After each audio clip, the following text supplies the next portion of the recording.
सांगण्याचा उद्देश मी खूप मोठ्या परीक्षा पास झालो आणि खूप कमी वयात झालो हा नाहीये. हे वर्ष तुमच्या आयुष्यात येऊ शकतं. त्यासाठी ती जिद्द, ती इच्छाशक्ती, ती किलिंग इन्स्टिंक्ट तुमच्यामध्ये ऑलरेडी असते. बरीचशी माणसं आपल्यातलं पोटेन्शियल न कळता मरून जातात. खूप मोठं काहीतरी करू शकलेले असतात ते, पण ते न कळता मरून जातात. माझ्या अभ्यासाच्या डायरीवरती, अजूनही ती माझ्या गावाकडच्या लायब्ररीत डायरी आहे, पहिल्या पानावरती मी एक कविता लिहिलेली होती, मला खूप आवडलेली होती. द पोएम ऑफ ला मांचा, जपानी माणसांची कविता. To dream the impossible dream, जे अशक्य वाटते ते स्वप्न मला पाहायचं. टू फाईट द अनबिटेबल फो, ज्या शत्रूचा कोणी पराभव करू शकत नाहीये त्या शत्रूला मला हरवायचं आहे. To beer with unbearable sorrow, कुणालाही सहन होत नाही ते दुःख मला सहन करायचं आहे. To run where the brave dare not to go, ज्या ठिकाणी धाडशी माणसं जाण्याचं धाडस करत नाहीत त्या ठिकाणी जाऊन मला धावायचं आहे. To love the pure and chest from अफार, to write the unforgivable wrong, to try Wien your arms R to very, ज्यावेळेला माझे भाऊ थकलेले आहेत, माझे पाय थकले आहेत, हात थकलेले आहेत, शरीर थकलंय, त्यावेळेला मला समोर एव्हरेस्ट दिसतंय, त्यावेळेला मला माझं एक एक पाऊल त्या एव्हरेस्टच्या दिशेनं टाकायचं आहे. To reach that unreachable star, तो स्टार मला गाठायचा आहे. दिस is my quest, to follow that star no matter how hopeless, no matter how फार.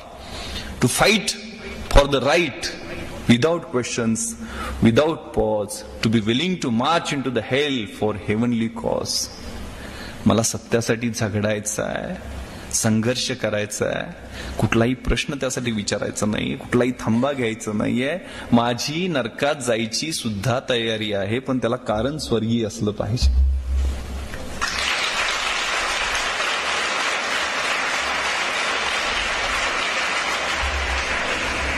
ही इच्छाशक्ती त्या अभ्यास करताना समोर होती.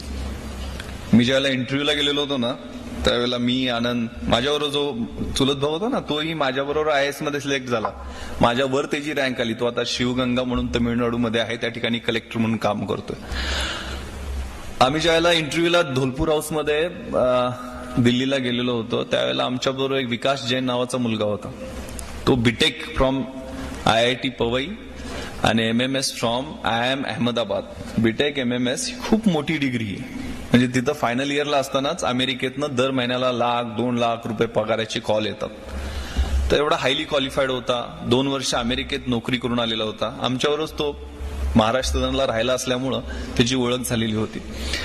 तर इतका स्मार्ट मुलगा, 6 फूट उंच, गोरापान, देखना, 3 पीस सूट मध्ये असायचा. इंग्रजी एवढं शुद्ध आणि चांगलं बोलायचा की इकॉनॉमिक्सचे इतके कन्सेप्ट क्लिअर की त्याचं ऐकत बसावं असं वाटायचं, एवढं चांगलं बोलायचं. आनंदला म्हटलं की अरे आपलं काम नाहीये हे, अशा मुलांसाठीच IAS IPS आहे, आपलं काय जमणार नाही इकडं, आपण जाऊन कॉन्स्टेबल भरती लईत लई PSI होऊ शकतो. आनंद म्हणे आता परीक्षा देऊन पास होऊन आलोय तर ही इंटरव्ह्यू देऊन तेवढं जाऊ. म्हणजे ज्यावेळेला मग आम्ही इंटरव्ह्यूला एकाच महाराष्ट्रातले असल्यामुळे एका ग्रुपमध्ये होतो. विकासचा अगोदर नंबर आला आणि त्यात आम्हाला पॅनल, अचानक पॅनल डिक्लेअर होतात. MPSCचे पॅनल अगोदर कळतात आपल्याला कुठलं पॅनल आहे, पण UPSCचे पॅनल तुम्हाला 7 पॅनल्स एका वेळेला बसले, कुठल्या पॅनलला जायचं ते अचानक डिक्लेअर होतं. लेफ्टनंट जनरल सुरेंद्रनाथ, जे AVSM PBSM असेच गोरेपान, उंच, इंग्रजी अधिकाऱ्यासारखे असणारे अधिकारी, आणि त्यात आमचं मीडियम मराठी होतं. आणि त्यांनी असं लोकल लँग्वेज मध्ये बोलणाऱ्या मुलांच्या विरुद्ध चांगलं ऍटिट्यूड नाही असं मी अगोदरच ऐकलेलं होतं. तर आम्ही अजून घाबरलो की आपलं कसं होणार. आणि हा विकास आमच्या अगोदर कॉन्फिडन्सनं इंटरव्ह्यूला गेला, स्मार्टली आतमध्ये गेला. साधारण एक 15 मिनिटांनी तो बाहेर आला, त्यावेळी घामानं डबडबलेला होता. असा टाईची नॉट सोडत, अरे बोगस इंटरव्ह्यू, काय फालतूमध्ये माझी 2 वर्ष वाया गेली, हीच अमेरिकेत घालवली असती तर माझे 30-40 लाख रुपये बँक बॅलन्स झाला असता. म्हणजे चला मी चाललो परत म्हणून. तर म्हटलं याची अशी परिस्थिती झाली तर आपलं काय होणार.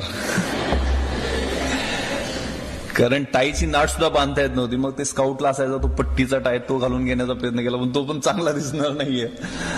इलॅस्टिकचा टाय असायचा ना शाळेत असताना, कधी नॉटच बांधता यायची नाही ना, ती गाठ असायची ती बांधता यायची नाही. मग काय काढूनच टाकला आम्ही. तसंच शर्ट, पॅन्ट, इन शर्ट, एक ऑक्सफर्डचे शूज, त्याच्या पलीकडे काय नाही. घाबरत आतमध्ये गेलो. मे कम इन सर म्हणून आतमध्ये गेलो. तर ते इंटरव्ह्यूचं पॅनल असं असतं युपीएससीचं की घोड्याच्या नालाचा आकार असतं ना तशा पद्धतीने सिटिंग अरेंजमेंट असते, मध्ये एक चेअर असते आणि त्याच्यावर तुम्ही दिसत म्हणजे नख शिखान सोल टू क्राऊन तुम्ही त्या पॅनलला दिसत असता. कोपऱ्यात एक सायकोअनालिस्ट बसलेले असतात, तुम्ही खरं किती बोलताय खोटं किती बोलताय आणि तुमचा कॉन्फिडन्स कसा आहे ते चेक करत असतात. आणि माझ्या शेजारी कुलकर्णी मॅडम एक होत्या, म्हणजे त्यांनी पॅनलनी इंग्रजीत प्रश्न विचारायचा, मॅडमनी मराठीत करून मला सांगायचा, मी मराठीत उत्तर द्यायचं, मॅडमनी इंग्रजीत करून त्यांना सांगायचं.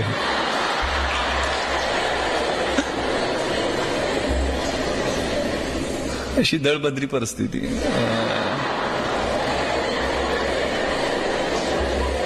तर लेफ्टनंट जनरल सुरेंद्रनाथनी सुरुवात केली, विश्वास why don't you speak in English. मराठीत सांगतो आता सगळ्यांना, गावाकडचीच पुरात मायासारखीच असणं त्यावेळेचं मी. तू इंग्रजीत का बोलत नाहीस, तुझं माझं थेट संभाषण होईल, there will be direct communication. मी म्हटलं sir I am from rural background, मी खेड्यातला आहे, प्लीज मला मराठीत बोलू दे, मी कम्फर्टेबल फील करेल. ते म्हणे Vishwas you try in broken English, मोडक्या तोडक्या इंग्रजीत बोलू म्हणे. म्हटलं sir okay I try my best. म्हटलं सर मी माझा प्रयत्न करतो. त्यांनी विचारलं Vishwas you have been graduated, 94 मध्ये ग्रॅज्युएट झालायस, 3 वर्ष तू काय कर, व्हॉट आर यू डुईंग. मी उत्तर दिलं sir I have established one competitive study centre at my village which works for the upliftment of the rural youth as well as for disseminating rational and viable ideas in rural folks. ते चाट पडले, अरे you speak very good English. पण तेवढंच उत्तर मी पाठ करून ठेवलेलं होतं.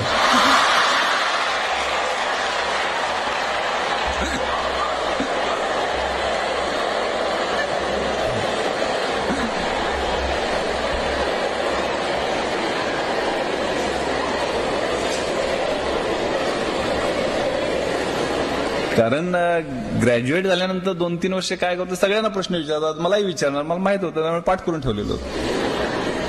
त्यानंतर माझं खरं इंग्रजी बाहेर यायला लागलं. पुढचा प्रश्न काय होता, माझा मराठी साहित्य विषय होता आणि त्यांनी मला विचारलं की Vishwas you might have heard about Ghashiram Kotwal. Ghashiram Kotwal बद्दल ऐकलं असशील, वाय इट वॉज कंट्रोवर्सी, वादग्रस्त का झालेलं होतं.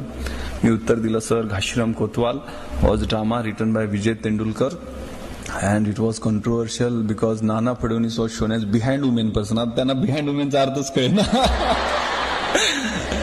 मग त्या मॅडमनं मी सांगितलं स्त्री लंपटचं भाषांतर करून द्या, मग त्यांनी वुमनायझर म्हणून भाषांतर, म्हणजे असं माझं जमेल तसं पुढे ढकलायला लागला. पण माझ्या एरिया ऑफ इंटरेस्ट मध्ये ज्या वेळेला इंटरव्ह्यू आला, माझा छंद जो होता तो organising rural youth for mass development, ग्रामीण भागातील युवकांचं रचनात्मक कार्यक्रमांसाठी संघटन. आणि त्यासाठी मी सगळ्या गोष्टी खेड्यातल्या असल्यामुळं खेड्यातल्या गोष्टी स्वतः केलेल्या होत्या. मला ग्रामीण भागातले प्रश्न चांगल्या पद्धतीनं माहित होते, त्यामुळे जमेल तशी माझा युपीएससीतनं आयपीएसचा इंटरव्ह्यू असो किंवा एमपीएससीनं डेप्टी कलेक्टरचा असो, विक्रीकर निरीक्षकचा असो किंवा कुठलाही असो, मला पुढचे प्रश्न काय विचारणार हे माहीत असायचं. कारण मी त्याचा प्लॅन केलेला होता, आपल्याला याचा सब क्वेश्चन्स हा असू शकतो, शूटिंगच्या संदर्भात सगळी तयारी केलेली होती. त्यामुळे मला सगळे प्रश्न उपप्रश्न जे अपेक्षित होते ते विचारले गेले, जसे जमतील तसे मराठी हिंदी इंग्रजीत ते प्रश्नांची उत्तरं मी दिली. शेवटचा प्रश्न त्यांनी विचारला होता तो खूप मला महत्वाचा वाटतो आणि मला त्यांनी मार्क जास्त दिले असतील असं वाटतं. त्यांनी हिंदीत विचारलेलं होतं लेफ्टनंट जनरल सुरेंद्रनाथनी की विश्वास इस दुनिया में तुम क्यों आए हो, इस दुनिया में आने का तुम्हारा मकसद क्या. तर काय उत्तर, मी तर स्वतःहून आलेलं नाही, आई वडिलांनी आणलं. काय उत्तर द्यावं. काय म्हणजे कलेक्टर झालो तर ग्रामीण भागातले प्रश्न सोडवेन, लोकांच्या समस्या सोडवेन, गरिबांचे अश्रू पुसण्याचं काम करेन, असं काहीतरी उत्तर दिलं असतं तर ते बोगस नकली वाटलं असतं. मी क्षणभर माझ्या भूतकाळाकडे पाहिलं, मला बाहेर बसलेला आनंद दिसला, तो इंटरव्ह्यूसाठी आलेला होता. भूतकाळाकडे पाहिलं, पूर्ण भूतकाळाचं पुनर्विलोकन केलं आणि उत्तर दिलं sir I have come here to struggle. मी या ठिकाणी संघर्ष करायला आलोय, आतापर्यंत प्रतिकूल परिस्थितीशी संघर्ष करत इथपर्यंत पोहोचलोय आणि इथं तुम्ही मला जर सिस्टम मध्ये येण्याची संधी दिली तर सिस्टम मधल्या वाईट गोष्टींच्या विरुद्ध संघर्ष करायची इच्छा आहे. ते उत्तर त्यांना अपील झालं.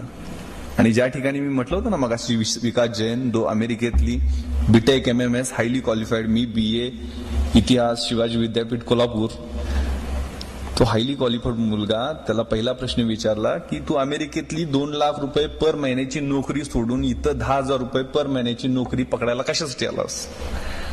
त्याला त्याचं उत्तर व्यवस्थित देता आलं नाही. त्याच्या इंटिग्रिटी बद्दल, त्याच्या ऑनेस्टी बद्दल, त्याच्या प्रामाणिकपणाबद्दल क्वेश्चन मार्क तयार झाला. आणि पुढचे त्याला प्रश्न विचारले की तुझ्या टाइम मध्ये इन्ग्रेडियंट्स कोणते आहेत, त्यात नायलॉन किती पर्सेंट आहे, पॉलिस्टर कसं किती पर्सेंट आहे, मग ते टेरिलिन कसं बनवतात, म्हणजे अतिशय इरिलेव्हंट असंबद्ध प्रश्न त्याला विचारले गेले आणि जाणीवपूर्वक त्याचा इंटरव्ह्यू फ्लॉप करण्यात आला.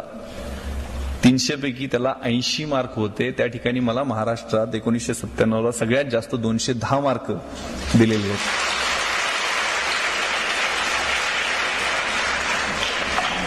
सांगण्याचा उद्देश एवढाच आहे की झाकली मूठ 1.25 लाखाची ठेवू नका. ओपन अप, बी पॉझिटिव्ह. आपल्यामध्ये असते ते, आपल्यामध्ये पोटेन्शियल असतं. एका अणूमध्ये जर विश्व उद्ध्वस्त करण्याची शक्ती असेल तर आपल्याला 2 हात, 2 पाय, 2 डोळे, सगळं चांगलं फिट शरीर दिलेलं आहे. अभ्यास करून कुणाच्या अंगाला भोकं पडलेत किंवा कोण मेलाय असं मी काय ऐकलेलं नाहीये. ही संधी आहे. जसं जमेल तसं प्रामाणिकपणे सांगत गेलो आणि यश मिळत गेलं.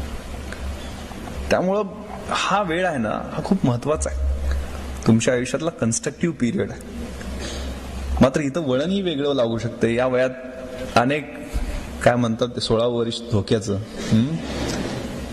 आपण चुकीच्या मार्गालाही जाऊ शकतो. एखादी चमकणारी गोष्ट असते, चकाकणारी गोष्ट असते, आपल्याला वाटतं ते सोनं आहे, आपण जवळ जातो, त्याला हात लावतो, ती काच असते. कधीतरी ती काच लागते हाताला, जखम होते, तिची जखमेची मोठी जखम होते, चिघळते, तिचं गँग्रीन होतं ना, आयुष्य कधी उद्ध्वस्त होतं कळत सुद्धा नाही. थोडंसं सावधान. अगदी काय सदासेवी अरण्य तारुण्य काळी करण्याची आवश्यकता नाहीये. थोडं आपल्याला ज्यासाठी पाठवलेलं आहे घरून, आपले शिक्षक आपल्याची जे अपेक्षा करतायत त्यासाठी वेळ दिला पाहिजे, त्यासाठी प्लॅन केला पाहिजे. एक चांगला शेर मला SMS वरती पाठवलेला होता कोणीतरी परवा, खूप चांगला, कि मंजिलें उन्हीं को मिलती है जिनके सपनों में जान होती है, यूं ही पंख होने से कुछ भी नहीं होता, हौसलों से उड़ान होती है.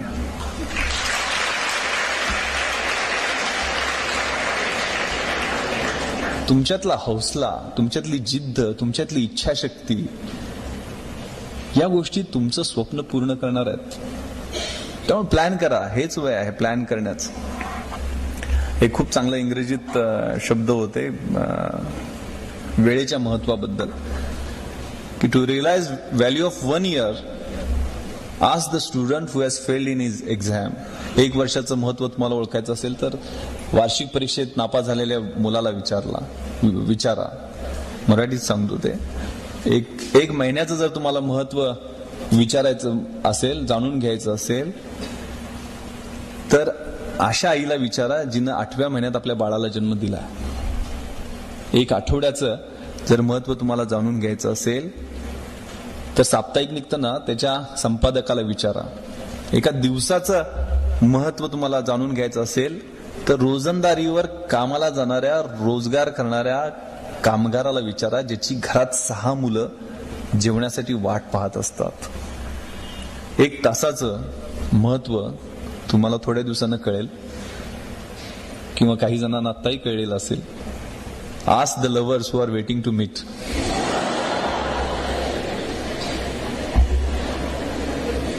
एक मिनिटाचं महत्व तुम्हाला जाणून घ्यायचं असेल तर ज्याची ट्रेन चुकली आहे अशा माणसाला विचारा. 1 सेकंदाचं महत्व तुम्हाला जाणून घ्यायचं असेल तर त्याचा नुकताच ऍक्सिडेंट चुकलाय ना, ऍक्सिडेंट मध्ये वाचलाय, त्याला विचारा. आणि सगळ्यात महत्वाचं, to realise value of 1 millisecond, सेकंदातल्या 10व्या भागाचं तुम्हाला महत्व जाणून घ्यायचं असेल तर ask the runner who has won silver medal in Olympics.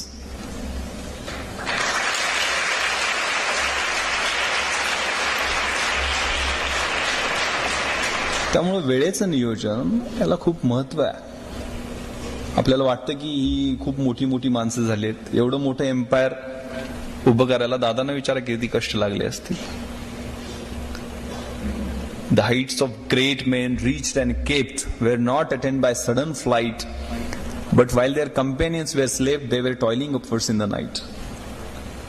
जी काही उंची मोठी माणसं गाठतात ना, ती काही एका झेपेत मिळालेली नसते.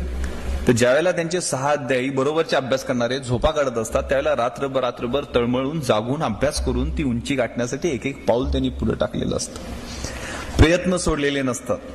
खूप आपल्या शाळेतल्या ओळी जर घेतल्या तर खूप चांगलं मोटिवेशन, मॅडमनी मोटिवेशन बद्दल सांगितलं म्हणून मी स्पेसिफिक सांगतो. खूप चांगली एक कविता शाळेत असताना होती कि जब तक सफल न हो नींद की चैन त्यागो तुम, संघर्षों का मैदान छोड़कर मत भागो तुम, कुछ किए बिना जय जयकार नहीं होती, कोशिश करने वालों की हार कभी नहीं होती. ही कोशिश, प्रयत्नवाद, संघर्ष हे तरुणाईची ओळख. तरुणाई कसली आहे?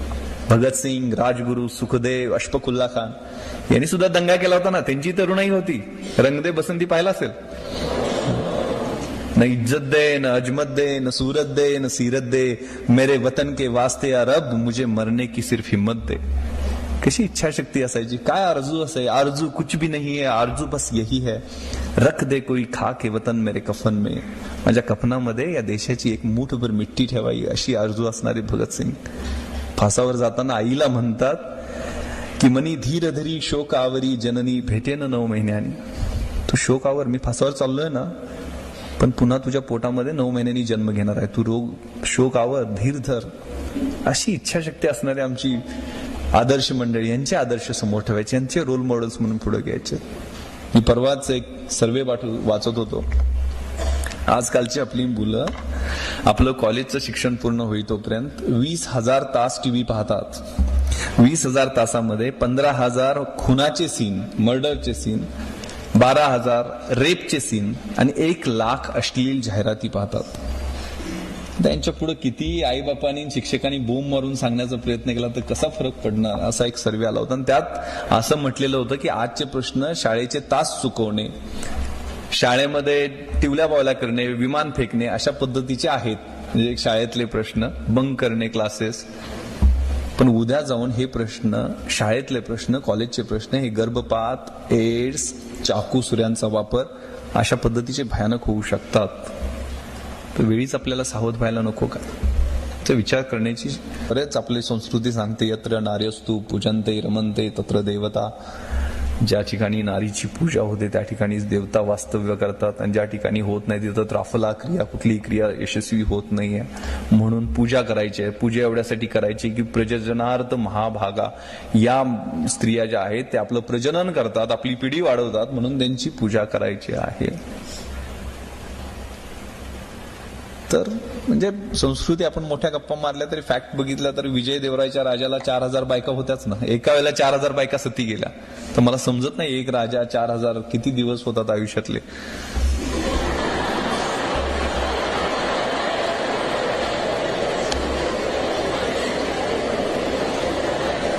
म्हणजे मोठ्या संस्कृतीच्या गप्पा आपण करतो. पिता रक्षती कौमार्य, भर्ता रक्षती यौवने, पुत्रो रक्षती वार्धक्ये, न स्त्री स्वातंत्र्य मर्हती, अशी काही सुभाषित असतात.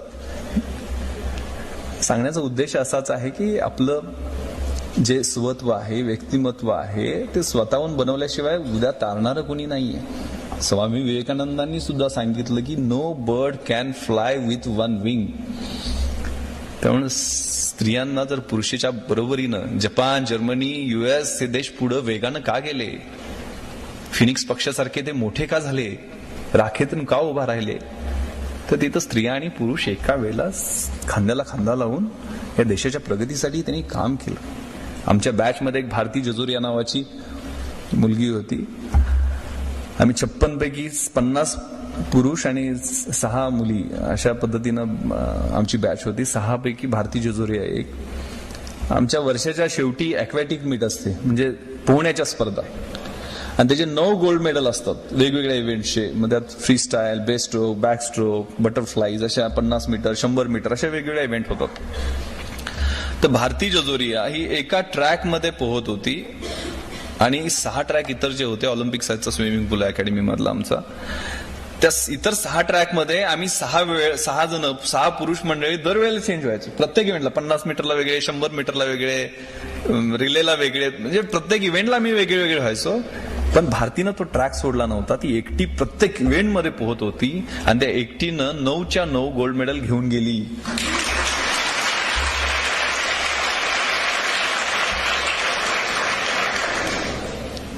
इंदिरा गांधींच्या बद्दल पण म्हटलं होतं ना की she is the only man in the Lok Sabha. जे सांगण्याचा उद्देश तिचं ऑफकोर्स ती एका सिनियर IAS ऑफिसरची मुलगी होती, तिचे वडील चीफ सेक्रेटरी होते, लहानपणापासून तिला ते फिजिकल फिटनेस आणि ह्या गोष्टीचं वेड होतं, तिला तशा पद्धतीचं ते बॅकग्राऊंड मिळालेलं होतं, त्यामुळे ती जिंकली असेल. घुडसवारीमध्ये जो पुरुषांचा खेळ आहे अगेन त्यातले सुद्धा सगळे गोल्ड मेडल ती घेऊन गेली आणि खूप चांगलं काम मध्य प्रदेशात ती आज करते.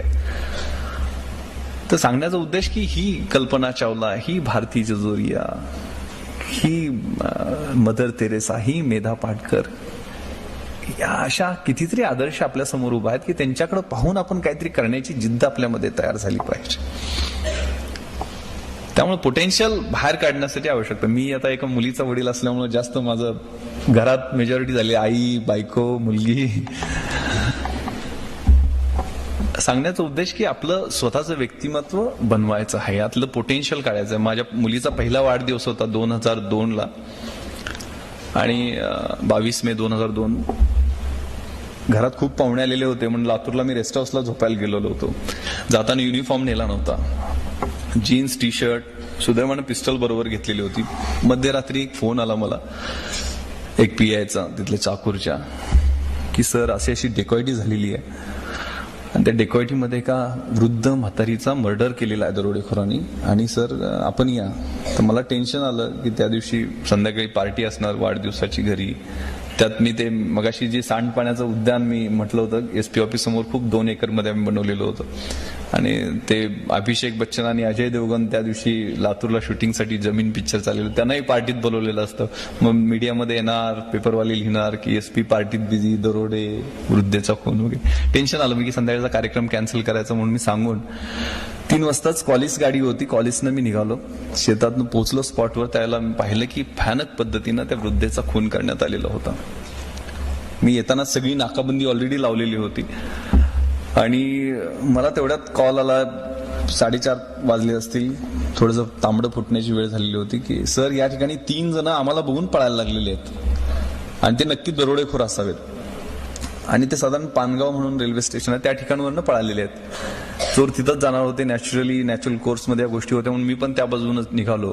तर PI तांबारेचा कॉल आहे की सर माझी गाडी फसली आणि मी पळू शकत नाही कारण माझं वजन 120 किलो आहे.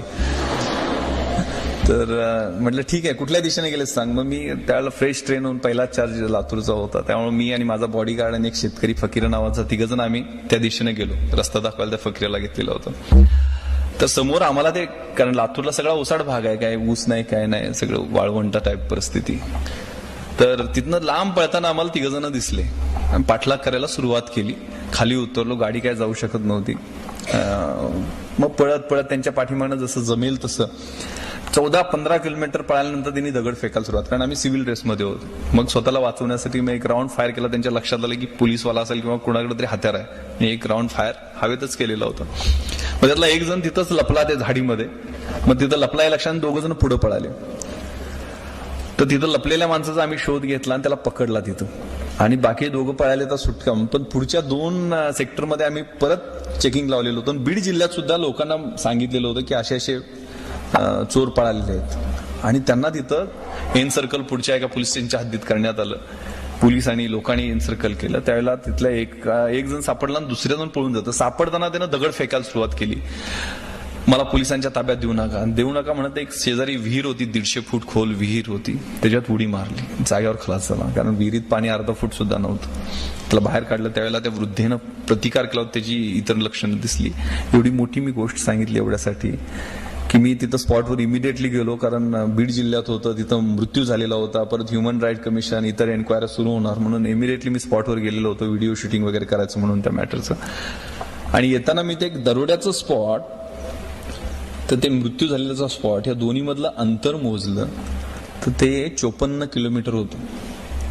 नॉनस्टॉप हे दरोडेखोर 3 टप्प्यामध्ये 3 टीमनं पाठलाग करत असताना 54 किलोमीटर 1.5 तासात जवळजवळ पळालेले होते. यांना जर ऑलिम्पिकला पाठवलं असतं तर गोल्ड मेडल घेऊन आले असते. किती जबरदस्त शक्ती असते आपल्यामध्ये, किती जबरदस्त पोटेन्शियल असते. दुर्दैवानं एक विशिष्ट समाजाचे ते लोक होते ज्यांच्याकडे आपण तिरस्कारानं पाहतो. लिंबाराम सारखा एखादा धनुर्धर त्याच समाजात येतो. सांगण्याचा उद्देश असा आहे की आपल्यातलं पोटेन्शियल ओळख. एवढं चांगलं इन्फ्रास्ट्रक्चर, एवढं चांगलं वातावरण, लायब्ररी, इतक्या चांगल्या सोयी असणारी एवढी संस्था, हे तुमचं भाग्य आहे. तुम्ही योग्य ठिकाणी, योग्य काळामध्ये, योग्य वयामध्ये आलेला असता. रवींद्रनाथ टागोरांनी एक कविता लिहिलेली होती, जिची भाषांतर C.D. देशमुखांनी केलेलं होतं, की असं शीज येते आताच तेथे, काम हातीची सोडू नको, नव्या प्रदेशात धुंडुनी काढीन, स्वप्न सुखी अळसू नको, घरापासची कर्मभूमी ती, टाक नांगरुणी पांगू नको. ही कर्मभूमी आहे. हे शारदा नगरचं शैक्षणिक संकुल ही तुमची कर्मभूमी आहे. तिथं नांगरून तिथं आपल्याला सोनं पिकवायचं आहे. हे तुमच्या मनामध्ये असलं पाहिजे. आणि त्यासाठी उठा, जागे व्हा. विवेकानंदांनी सांगितल्यामुळं प्रमाणे rise awake stop not till the goal is achieved. आणि कामाला लागा, अभ्यासाला लागा. अशक्य कुठलीही गोष्ट नाहीये. आणि हे या वयातच, आयुष्यात जन्म एकदाच मिळतो ना. आपले राष्ट्रपती सांगतात low aim is a crime, कमी ध्येय ठेवणं हा गुन्हा आहे. आणि नेहमी there is always room at the top. उंचीवरती आपल्यासाठी जागा राखीव असते. तर मोठं ध्येय ठेवा आणि ध्येय गाठण्यासाठी सर्व जिद्दीने प्रयत्न करा. मला वाटतं माईकला कंटाळाला, थांबतो. जय हिंद, जय महाराष्ट्र.